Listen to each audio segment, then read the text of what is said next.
Welcome to What Matters, a Black Lives Matter podcast.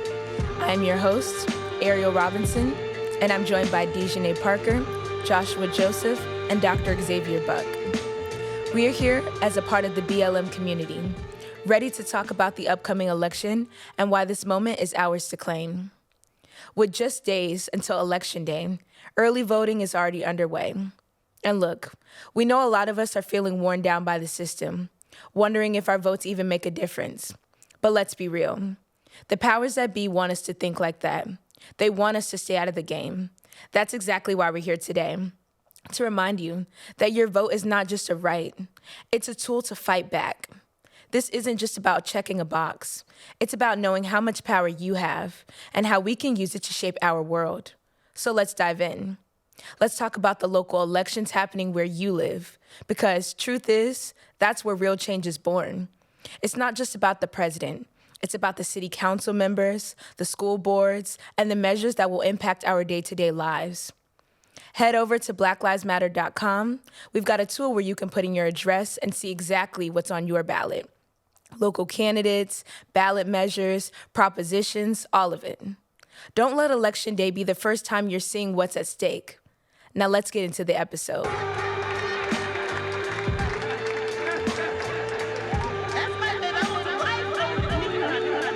Welcome back to What Matters. I'm Dejanay. I'm sitting with Dr. Xavier Buck and Joshua Joseph. And we want to thank you for coming back to join us for another important conversation. And again, I want to thank the both of you for the space that you held for me in the last conversation. Mm-hmm. And so let's get into it. We're talking about the election. Yep. Don't tell me you're just going to tell people to get out and vote. That's what they say, get out and vote. But I'm really interested in talking about what we're voting for and who we're voting for. Okay. And what has you all excited to vote? Who told you I was excited? I'm asking, are we excited about voting this election? I'm as excited as I am for any work that I feel like I need to do. Like, I feel like I don't have a thing where I'm like, oh, our options are so good this time that I'm super excited. I'm excited in the sense that I feel like voting is, at least this time and every other time, is just an extension of work that needs to keep happening. So as long as I'm here and I'm able to keep voting, I'll keep voting. This is your first time being able to vote? Yeah, I'm a youngin'. This is my first presidential election that I'll be voting in, or election period. So I am very excited in the sense that, I could have voted after, because there were midterms after I turned 18. But I'm very excited in that sense because, I know what the process of going to vote looks like. When I was in school, we elected Nikki Budzinski, who represents, I think, Illinois' 13th congressional district, and that was the district had just been redrawn. It was a very close race between her and the incumbent Republican, and all the college students in Urbana and Springfield really led to her winning and getting that seat. So that was already exciting, but mainly I'm just excited that I'll actually get to finally take the step, because I've been talking about it since before I even could. So it's the first time where I actually get to do it. So that's awesome. Yeah. My first time voting, it was also a black president on the ballot. So here we are. That's crazy. How cycles work. Yeah, that was my first time being able to vote. And it was a man, now it's a woman. Yeah. Okay. I'm happy that my daughter gets to see a black woman running for president. I remember the first time I put on a WNBA game, she went crazy because she didn't know women played basketball. Oh, wow. So imagine How her old's your seeing, daughter? she's about to turn 4. Aww. Yeah, so imagine her seeing a black woman as president, what that does to her psyche. So there's a lot we got to talk about with the policies, but the representation does mean something. Yeah, and for me, as we talk about representation, it's so funny because I always say, for me, when I look at politicians, I look at their policies. I try not to get caught up in what they look like, what their identity represents, but what their policies represent when I'm thinking about politicians. And so I'm always like, if you want representation, like you said, turn on the WNBA game. We can see it there. Yeah, I think that's a big thing. But I feel like I view politicians I feel like as you get older, we drop that. Where it's like, okay, I don't really care about what you look like. I need your policies. But I think it's also important for children to see that in the same way that it's important for children to see themselves in TV shows and cartoons when they're growing up. It's it's kind of just one of those possibilities. I remember when I was growing up and I saw Obama, I remember I was so excited when Barack Obama won because I knew my family was excited as well. So I remember, I think it was in 2008. I was 4 at this And you're point. out of Chicago, right? Yeah. So there. I was 4 at this point. I still vividly remember he won. I like ran upstairs. I grabbed You like were a foot. 4. Yeah, Wow. I ran upstairs. I grabbed like a fedora. Make me feel old. And like a. I still remember it though. I like ran upstairs. I grabbed a fedora and I grabbed like a little like blazer jacket. And I came down. I was doing like a Michael Jackson dance or whatever because everyone was like cheering and stuff in my house. And I feel like for the longest time, I remember I read a report about him when I was in like 4th grade. I remember that was kind of like someone who I looked up to just for what he represented because I didn't like know the policy stuff. Now it's like I know more and everything, so I don't have that like, oh, I'm looking up to him type thing anymore. But it was kind of like important because it fueled me to believe that I could like do something like that. I could represent people. I could do that. And I feel like that's kind of where my passion for politics kicked off. So I still think it's important for like at least children. And then when you get older, then you get hit with the real world. So yeah. But you know, thinking about Barack, especially for a Black Lives Matter podcast, it was so insane to see a president say with Trayvon Martin, like, that could have been my son. Like, that was a defining moment of his presidency, especially for Black America. It was like, it didn't matter if we didn't feel like his policies helped us enough. It was like, oh my God, we have somebody in the highest office in the entire country speaking about what's going on in the streets.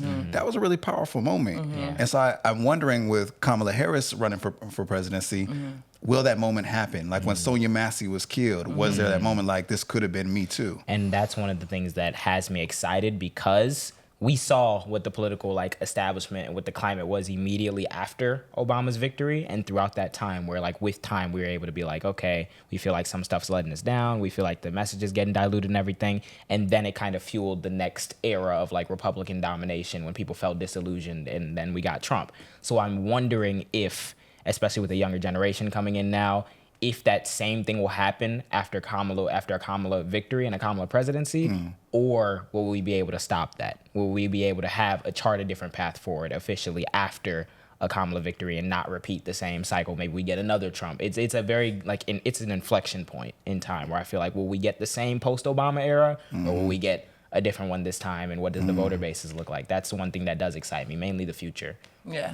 As we talk about Obama and bringing him naturally into this, and the climate that we were dealing with when he was in office, you know, it was when we were seeing, due to social media, due to a lot of different things in the times that we were in, we were seeing Black death on a platform in a way that we had never seen before. Every summer. And so, you know, we were pushed back with, well, he's the first Black president, you can't put pressure on him, you know, he has all these people in the White House that, you know, he can't just come out and change the rule for Black people. What about the rest of America? We were met with that, right? Like the systematic oppression that we're under, there's laws that need to be changed for that. And so I'm hopeful that we can have somebody who advocates for us once they get into those seats. And we don't have to keep hearing the rhetoric of, well, come on, you want one person to save the world. That kind of gives me a little bit more confidence with Tim Walz as well. We hadn't talked, I briefly mentioned him in a previous episode, but we haven't talked as much about Tim Walz. I feel like the thing that made me a lot more comfortable was seeing that at least there's somebody who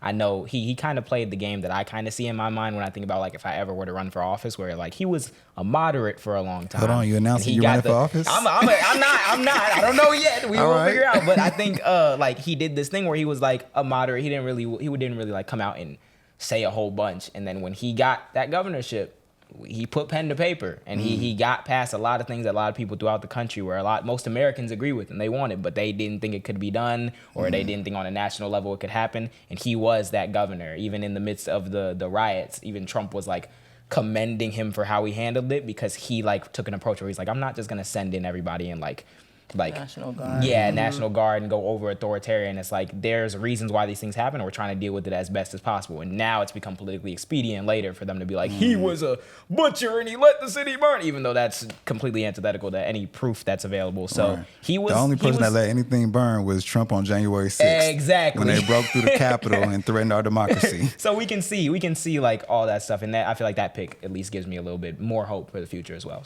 So what policies, do the candidates have that have you excited? Okay, so the way I think about this election for me, like I wish there was a scenario in which I could like point to specific policies from each of them, but neither of them really get me excited specific policy-wise. I feel like it's the framework that gets me more excited. So I feel like a big thing for me is protecting rights of people. So like abortion rights just got heavily restricted and essentially taken away for women all across the country. And I think 10 out of the 10 states with the highest black population, 6 of them have like either outright banned abortion or gotten very restrictive. So that's like a statistical impact on especially black maternal health, but just like black health in general, that I feel like is a very like drastic step that has been taken recently by someone like a Trump and Republicans and everything. So making sure that we're able to like fight against that oncoming, like, and get to a point where we can get that re-enshrined into law is a hope that I have with voting in the way that I plan to vote. So that's something that's getting me excited. Another thing that's getting me excited about voting is kind of like you briefly touched on with January 6th, this acceptance that like America does not have a great democracy. America's democracy is not completely equitable. America's democracy is not something that's been accessible to everybody. America's democracy was started with white landowners in mind, obviously. But there's a difference between acknowledging that and working to expand that with time and continuously fight to make sure that that is preserved, and being okay with this uprising fascism that I kind of brought up in I believe our first or second episode. And I think that what's exciting me is realizing that like, hey, this is an opportunity where if we take the wrong step here, something very bad and very wrong could happen very quickly on a scale that none of us really think could happen because we live in America. You know, it could never happen here. So I think that being a stalwart for fighting against that is something that I'm very excited about. So for me, I'm never really too excited about specific candidates' policies anymore. I remember I was with Bernie, but obviously, you know, things happen. We all miss Bernie. But obviously things happen. So I'm at a point where I'm like, I'm not necessarily excited for that. I'm excited for preserving these stuff down ballot, preserving these local things, and stopping the onslaught of tyranny that I feel like it's just becoming more and more accepted. And that's 2 things mainly. And you know, I feel that in most presidential elections, I'm talking a lot about the policies, like Barack and Mitt Romney. We were talking about the policies. This one feels like a battle of personalities. They framed it as pro-democracy or anti-democracy. And I think that we have a chance to put Trump to bed. He said that if he loses this election, he won't win again. He said he won't run, And that means that maybe the Republican Party will reset. And even though I wasn't a fan of the Republican Party, we might get somebody a little bit more in the middle on that side, like a Mitt Romney, right? Once again, I'd be happy to see abortion codified nationwide. I remember living in Texas, and a group of people and we were helping women get abortions in California, which I shouldn't say too loud, but Texas is going to have to come and get me because it's illegal to aid and abet women trying to get abortions in Texas. Right, so I'm happy about that kind of stuff. But it's more so, it's like, I mentioned this in the previous episode, my brother Justin Jones in Tennessee, he said, in a super Republican state, the Democrats' responsibility is not to promote good policy, it's to stop bad policy. And I feel like that's the position we are in nationally. I don't love Kamala. I love that she's a black woman. I love that she went to a HBCU, and I love the way that folks in our community have access to her. So there will probably be some benefits that trickle down. But I can't stand Trump. There's not a single policy he's put forward that I could be proud of. And so for me, I think this moment of election is about stopping bad policy, stopping the Republicans right in their tracks and hoping that they regroup and turn into a party that's at least a little bit more in the middle. For me, this election, I've learned a lot about presidential elections because I've always felt like the presidents don't affect my life. What affects my life is the ballot measures and the governor and those affect my life. The president, he's like they're concerned about the world, right? Like they're concerned about how America's position is in the world. That was my view. And because as I said in previous episodes, you know, I realized with Bush and stuff like that how politicians work and the politics of it all. So I've never gotten to the weeds of who's the next president's going to be. And I will say, I feel like there's like a voting fatigue. Like first of all, we saw in the 60s and 70s a whole bunch of black folks get elected into positions of power, and we didn't have power. We saw with Barack Obama, we were like so proud to see him there, and he couldn't do for the black community like we wanted him to. Then not only that, we get a backlash, we get Trump next. And then what do we think with Kamala? It's like, well, we know she's not gonna be able to do for us like we want her to do, but we know there's gonna be a backlash to her. If they did it to a black man, imagine what they're gonna do to a black woman, right? And it's like, well, it's like a catch-22. How do we win? Because it seems any way we vote, we lose. But there is power in it. Yeah, I feel like if we're to talk about like the importance of it and like historically, the reason why I put so much value and importance on voting, and I will say this for the rest of this election cycle, for the rest of the next election cycle, until probably I die, is that I view voting as a tool. And there have always been, the reason why I feel like the way you can know, especially when it's something as long as like history and time-wise, the way you can know who your enemies are and you can know specifically what they don't want you to do is see what they do first. Before black people didn't stand up and be like, hey, we're here now, give us the right to vote. They specifically was like, yeah, y'all not voting and y'all not reading. And even if you do get the ability to kind of vote, you got to pay this poll tax and you got to do this. And you're only test. 3/5 of a man. Yeah. All of this above, literally written in the Constitution, how they were to proportion the states and the electoral votes or whatever. And it's like, yo, you get white people, untaxed or whatever, Native Americans, and then like 3/5 of all other persons. What's for other black persons? People? Explain this. So that people who don't know what you're talking about, 'cause what you're hitting on is so important. So the 3/5 compromise was essentially a compromise that the original colonies came together and found out when they were trying to form the United States, which essentially was like when determining the Electoral College and how many votes each state would get based on population. The South wanted to count every single black person that they didn't view as human beings as one full person. That way they could artificially inflate their political power so they could get the representation of all the millions of slaves in the South, but not actually represent them because they're not people. The North, if they had it their way, they wouldn't have counted anybody because they're like, you can't claim that those are members of your population if you don't consider them members of your population. So the compromise was, because they're not human. So the compromise was, every black person would technically be worth 3/5 of a normal person so that they could kind of count some of the slaves as population and kind of not, even though, where we again, get electoral. Yeah, this is where the Electoral College started, mind you. So that's why to this day it's still heavily disproportionate in favor of rural and Republican states because that's how it was designed to happen. But it plays out in redistricting today. Yeah. Like if we looked at how North Carolina was recently redistricted, they took Greensboro, where A&T is, and they put it all into a red conservative district so that the black folk there have no political power. If you look at how Texas is set up, or Tennessee, or Florida, or Georgia, the rural parts of these states have more political power than the urban areas. And so it doesn't matter how many of us move down there, how the urban population swells or becomes blacker, these descendants of slave-holding families or oil families or wherever it is, they still have the power no matter what. And just like I was talking about with Nikki Budzinski, how my district elected her, I wouldn't be surprised if and when the Illinois Republicans redraw that district because that district includes both the University of Illinois Springfield and Urbana.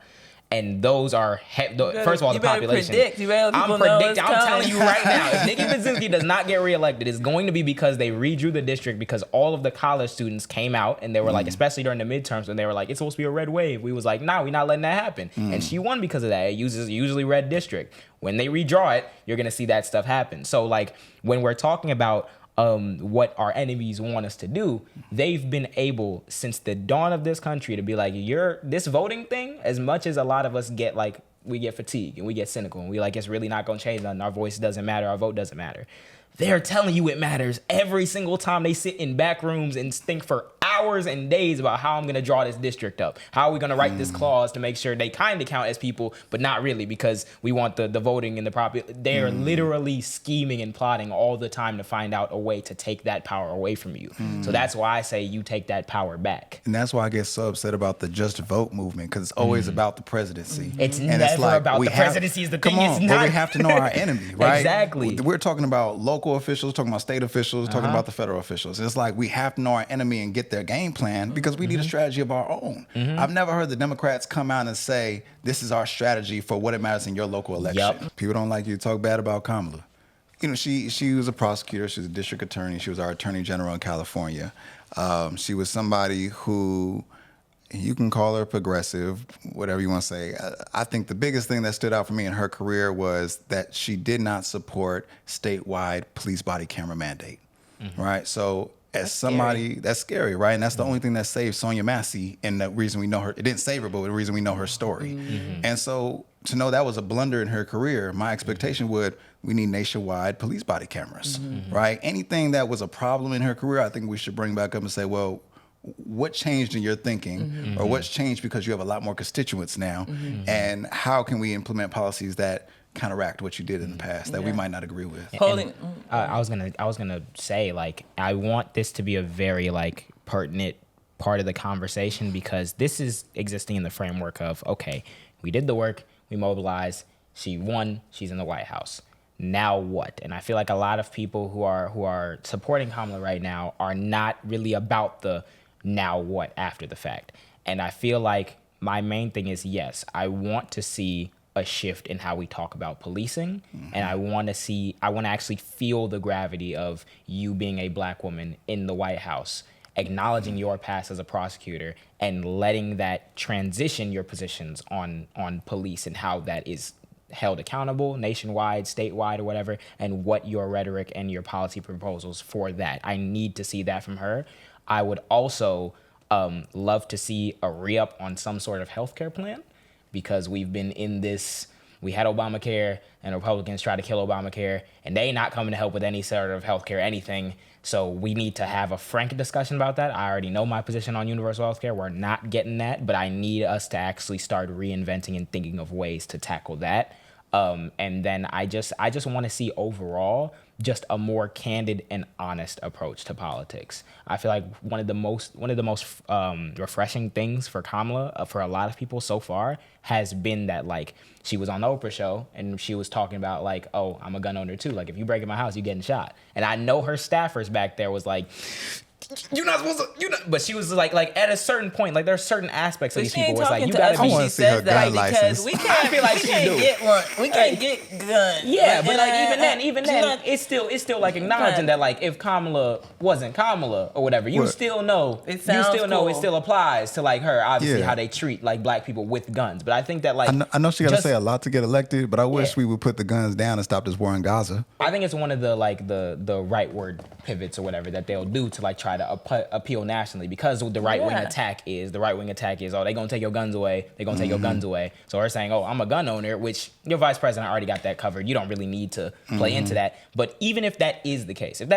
that's just her, we need to see, like, you as a person. One of the things that I'm sick of is every single time when, like, presidents or politicians will come out and talk about, like, progress that they're making on a particular stance, all we hear is the positive. All we hear is, yeah, well, we're working around the clock to get a ceasefire deal. We're doing X, Y, Z. Tell us the failures in that process. Explain to us that, like, we really want to get this done. But right now, and that's one of the things that I need to have popularized. It doesn't mean that Kamala has to be the president who's like, all right, we just candid with y'all. But be more candid, because that's going to restore a lot of people's faith and a lot of people's voting fatigue when it comes to actually voting for people like you. And I hear what both of you are saying, and I would sum it up into take responsibility for the harm that's been caused to our community, that you have caused through your DA, through your past positions. Take accountability. Don't play on us. You know, I feel like her and Joe didn't like each other, or they didn't work well. Right now, it's like, when you talk about systems of harm, I'm working on trying to get my cousin out of prison. He has a life sentence.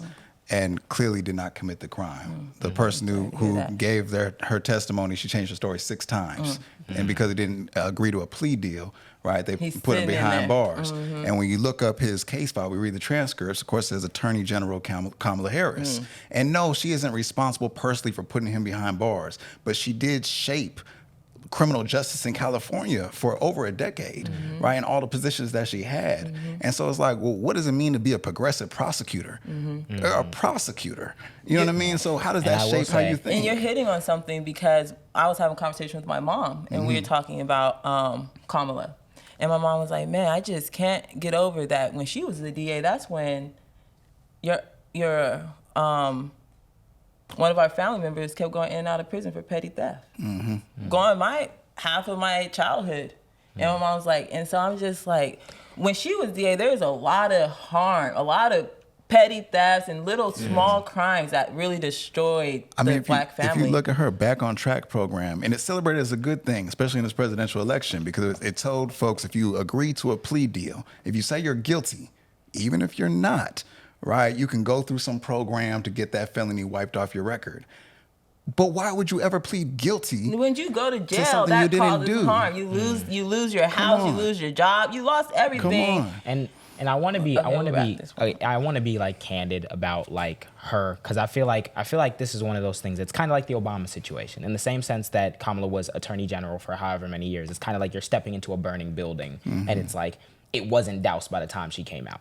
that's the same thing. It's like we're talking about the same state that gave us Nixon, that gave us Reagan. When she stepped in, it already wasn't like we had this revolutionary approach to thinking about criminal justice reform. But I've heard her speak on the topic very educatedly and be like, we need X, Y, Z, and this is how, because I understand how it's affecting the Black community. Like, you know it's there. But I don't want you to get in and be a similar AG situation where by the time you come out, nothing's really like changed on that front. You might have 1 or 2 victories that you can kind of point to, but even then they come with downsides. And if that is the case and we get that again, you need to explain to us why. And if you can't explain to us why, then it just kind of feels like a wasted opportunity. You might understand it, but I haven't heard any policy proposals on criminal justice. And even worse, she's weaponized our assumed criminality in this country, especially Black men, and used it as a way to say, hey, I'm going to lock them up. I am a law and order candidate. And that's what makes me sick. How do we feel about knowing that both candidates, either way, the next 4 years is going to be heavily militarized in war, and we're dealing with a lot of warfare right now? How do we feel about that? For me, I feel like this entire discussion about everything that's been happening worldwide, especially Israel-Palestine and Ukraine and everything, is mainly the two. There's stuff happening all over the place. But when it comes to Congo, everything, and mainly with Americans, we focus on Israel, Palestine, and Ukraine. And it annoys me because I'm like, I feel like it's a foreign policy failure that like both sides have failed to try to chart a different path for.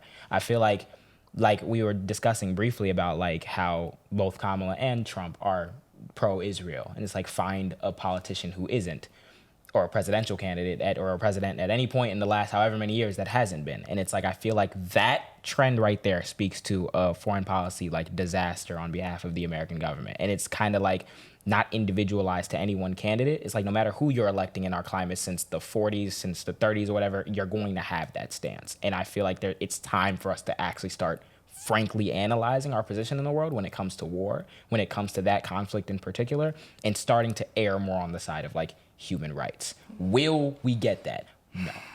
I don't have faith that we will. But we have to keep fighting. I have faith that it will change eventually. Yeah. Do I think that the next 4 years we'll see a significant change? No. But I think that that's why my outlook on it's so grim, because now we're stuck between a choice of Trump went on the debate stage and said, I'd let them have it, let them finish it off. And then we have Kamala who's saying, okay, we're going to work around the clock. But there are still arms deals being sent over and over again. And it's like, we need to have a frank conversation about the money in politics and why people aren't changing their positions, but also why is there not a different approach? We're so terrified sometimes, and we're so beholden to certain things that we can't chart a different approach. We can't think about an embargo. We can't think about, I think about it in a practical sense where like, if I'm sending you weapons and I want you to accomplish XYZ goal and you're continuously doing shit you're not supposed to be doing and failing in a lot of regards, I'm just going to see you as inept. And I'm going to be like, all right, cool. I'm not going to keep signing up for that if you're not going to accomplish what at least I want you to accomplish. And I don't feel like it should be taboo or bad to have that conversation just from a strategic standpoint. We're giving weapons to an ally and they doing shit that we don't want them to do, or we propose and I want them to do.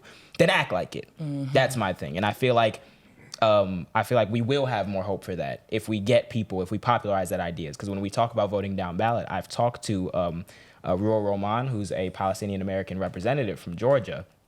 And she told me about how the reason why she still considers herself a Democrat is because local politics and national politics are so different. She talks to every single day Democrats in local and county stuff, whatever, that are intensely pro-Palestine, that want all the ceasefire, the embargo, us to do everything. And they're registered Democrats, and they're electing these people locally. But nationally, we see the rhetoric. So I think if we keep trending in that right direction. I heard someone once say, how can you be pro-life and pro-war? A lot of people need to ask themselves that question. How can you be pro-life and pro-war? I believe in world peace. I believe that the United States has so much money that it should be creating systems of care, not systems of harm. I believe that there's so many issues here at home that we could be using these resources to take care of people here at home. But we're constantly saying that we are sending resources overseas to help everyone else. But all we're doing is causing more harm. And so I'm a person for world peace. And I believe that in America, there's so much money that we should not be having high houseless rates, that we should not be we have children here who are hungry. And so I would love for the administrators to start thinking about us here at home. But here's the root of the problem. We won't have world peace without liberation. We are all colonized people. And let me make that make sense. We send police officers here in the U.S. to Israel to get trained. Then they come back. And they, whether it was brutalizing the Black Panther Party, brutalizing Rodney King, whether it's the military tanks in Ferguson after Michael Brown, whether it was police shooting Alton Sterling point blank in Baton Rouge. We're under attack here. We're under attack here, but it's the same tactics. So when you see cop cities popping up in Atlanta and cities all across this country, and then you see at the same time that Israel is expanding and they have pagers blowing up in Lebanon, right? We're all linked. All of us are oppressed people underneath this American empire. And so world peace will never happen as long as this empire exists, because it only can stand on its legs as long as it has its tentacles in countries all over the world, as long as we control their economies and force them to have the dollar, as long as we can have military bases in every single country, as long as we can control the oil or the opium, right? As long as we have that kind of influence on the world, this empire will never die. And so them brutalizing us and brutalizing Palestinians, that's how you make it make sense. That's how the empire stands. And I think that America has a role and a responsibility to be as active for its people here as it is abroad. Not in the sense where it's like, oh, military everywhere. But like for me, when we think about like what's happening in Ukraine, where I feel like a lot of the discourse kind of gets sidetracked because in one sense, we need to be focusing on what's going on here. On another sense, we are only dedicating a minute portion of our military budget to what's going on there. So we have all that rest of the military budget to look at, all other types of budget to look at, to allocate specific amount of funding to issues here. We just choosing not to do it. There's no reason why we should be outspending the next however many countries combined, all of our allies, and still outspending them, and then still feel like next year we got to add more to the military budget. But no one wants to have the conversation about like, hey, we could fund like Ukraine. It's bad that they got invaded, but okay, let's cut like 30% from the military budget because we're obviously not fighting any hot wars right now and dedicated to our people. But we don't have. We're trillions of dollars in debt. The only reason our dollar has any power is because we have the military bases there. We thrive off of war and control. Yeah, that the whole like military industrial complex in general and how that profit structure is set up is something that I don't think it's without our ability to look at. It's just without our will to look at. There is no, I feel like my main problem with the state of American politics today is that there's no innovation. That we assume that what is happening now is how it's going to always be and how it should always be because that's how it always was. No, we can take a step and look at, okay, we need to reallocate this here. You're worried about, how much money is going to be flowing through the economy and everything. If you take this budget and allocate it to social like welfare programs and make sure people aren't hungry and people aren't homeless and everything, that money circulates back into the economy because then you're empowering more people to be able to spend money that they have now. But we don't look at that. We just, okay, the war, that makes the profits for this company, for that company, for that company. That's not the way that it needs to be. And that's one of my things where it's like, I need us to keep pushing for that. America has blown up more people than it saved lives. Come on. And I don't know if you know, there's an old clip of Joe Biden long before he was president, where it says if Israel wasn't created, we would have had to invent an Israel to protect our interests in the region. Right? He said it straight up. There's no hiding. There's no guessing game. And that's what we do. And it was pointed out to me by a content creator recently how like there's so many inherent contradictions with everything in the United States. Like even the principle of America being founded on like freedom and everything at the same time as owning slaves. And it's like not to run from that contradiction, but to embrace it and see how we can change it. So for even when Joe Biden says stuff like that, then I look at his stance on like apartheid South Africa, where he was hammered. We should not be supporting. It's like you need to look at that and apply that same mentality to a lot of stuff around the world. Because you could say everything he said about apartheid South Africa, about Israel right now. And that could be a generational shift in tone for American foreign policy, for everything. We just don't have the will and wherewithal to stand up to the people we need to stand up to do it. Which is that politicians say things that promote the agenda that they're trying to push at that time. Exactly. Right, but because we have the will. We've been in the streets. We've threatened not to vote. We have the will. I mean, we've been doing it globally. But there's been no shift in policy from the Biden administration or the potential Harris administration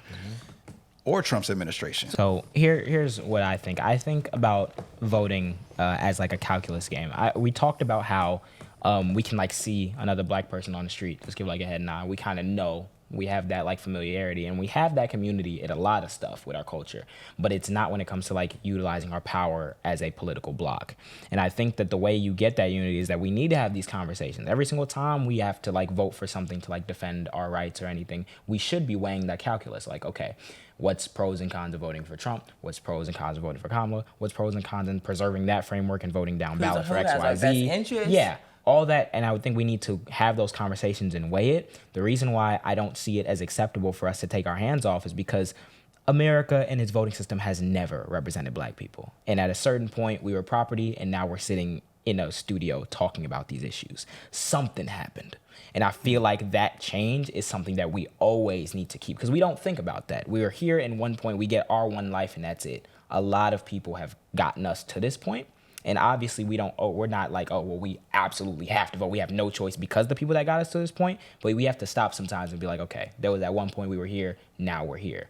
There's a lot of key inflection points along that way. And what are we going to do as a political bloc when those inflection points come up? And that's why I think that's why we always need to have this conversation, whether it comes to the next election or the next election or the next election. We should have a list of stuff that we really need to prioritize. And either way, we have to weigh that calculus. If Kamala is not going to help combat systemic racism and Trump's going to actively try to perpetuate it, we still have to run that calculus. Be like, okay, what do we do here? What's the worst situation that could happen? What's the best situation that could happen? How does the down ballot local stuff that's not presidential affect all of this stuff? And where can you talk about down ballot voting? Yeah. So when we talk about down ballot voting, it's the idea that a lot of times people in America tend to operate a lot off of name recognition when it comes to voting. So if you know about Donald Trump and Kamala Harris, when you go into that ballot booth, a lot of times you'd be surprised how many people see Kamala Harris, Donald Trump, check, and that's all you think you got to do for the day.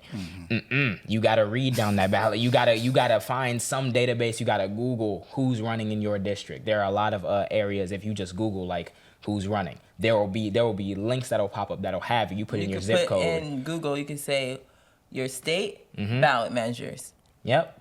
And Chicago ballot measures.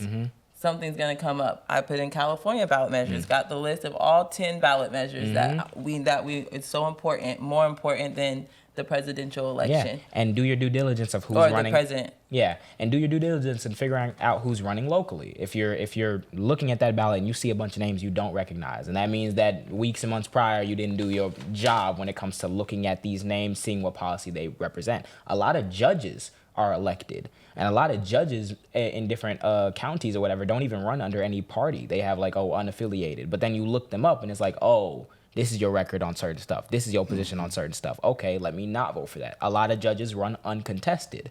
And that's why a threat of a Donald Trump is so pertinent, because it's not necessarily that Trump himself is going to bring about fascism in 1 year. He and other people are going to put the correct people in power to make that more likely. So if you're looking at that and you're like, Kamala Trump, all right, cool, I'm good.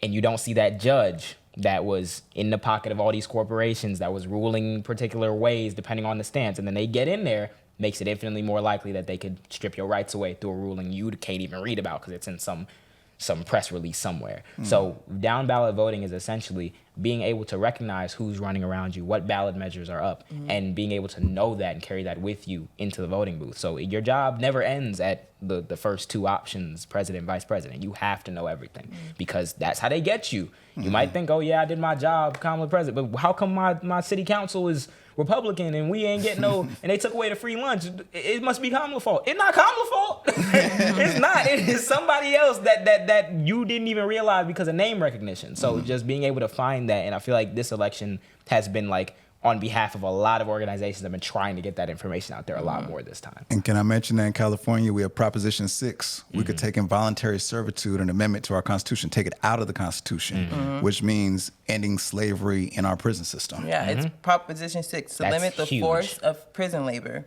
to make it voluntary. So you, right now in prison, you can't refuse to work. Right. You can get in trouble for that. But now with this ballot measure, if it's passed, it would be a yes.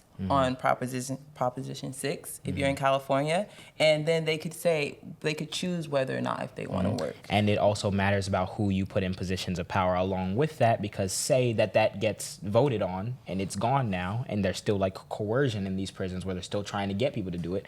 If you have the right members of the Department of Justice elected too, they can actually bring charges for stuff like that. So it's not just about getting it there, it's also being about putting the right people to enforce that too. Well, I have separation anxiety. I'm gonna let you guys know that right now. I ain't trying to go. It's been This great. is our last episode of our mini-series, and thank you everyone for tuning in. We talked about some very important things, and the whole purpose of this is to start having our community be independent and critical thinkers about our vote, about our educational system, about our families, about the world that we're living in. And it's been an honor to be able to sit with both of you gentlemen and share space with you. And so It's mutual. It's been an honor. It's been an honor. Thank you. I'm honored. So we would love for everyone to go to blacklivesmatter.com to find out what's on your ballot measure. Remember to think critically and to be an independent thinker. And what's some big takeaways that you guys have from these last few days and episodes? Yeah, well, this has been an insane experience for me. This is the first time I'm doing anything like this, so thank you to everybody who made this possible. In general, though, when it comes to what we discussed, I feel like there's so many moments that we've had that y'all need to play it back, and y'all need to realize that these are like things that we should be pursuing, not only as a demographic, but as a nation. I feel like regardless of how we got here as people and the trials and tribulations we've been through, we now live in an area, in a country where that government now has a duty to do right by its people. And the United States government has repeatedly fallen short of this and egregiously violated this at other times. And I feel like we are in an age where we can have these conversations, we can share these moments with you guys, and it can hopefully push towards a future where we can end that. And I think that if we can take in and genuinely listen to and try to implement a lot of the things that not only we just talked about, there are people on the ground who've been working on this stuff for years. If we can listen to them, if we can actually chart a way forward that includes those visions, I believe we can leave everything better than where we found it. At least my perspective is I will be voting. I encourage all of you guys to vote. I encourage you to vote on the things that matter to you, and I encourage you to not sit at home.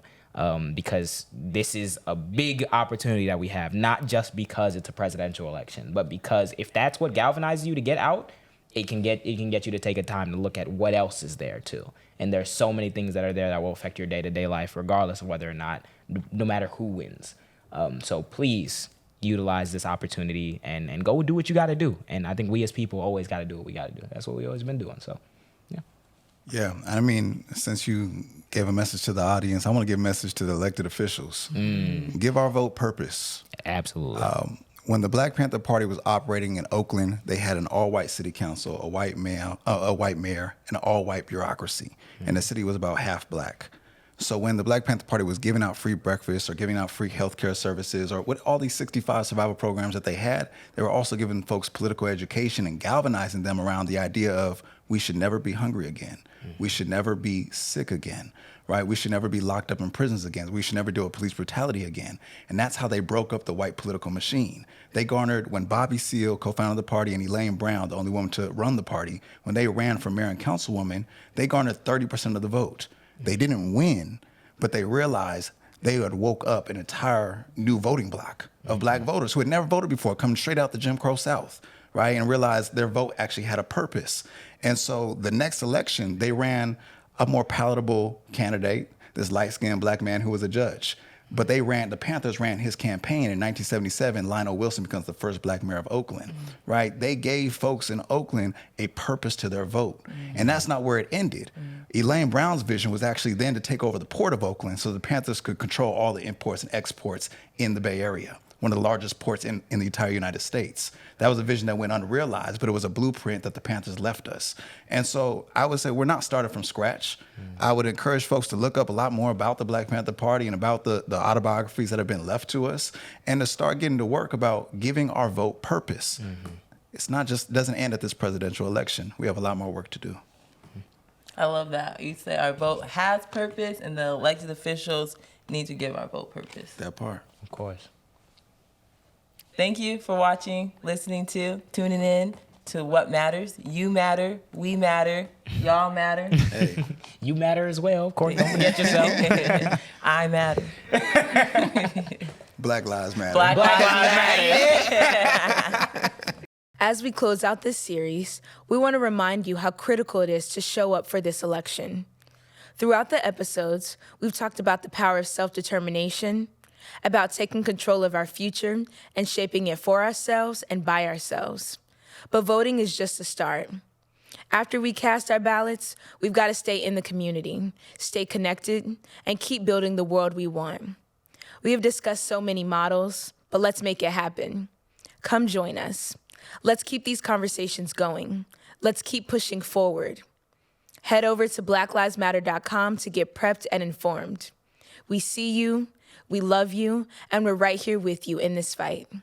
Thank you for listening.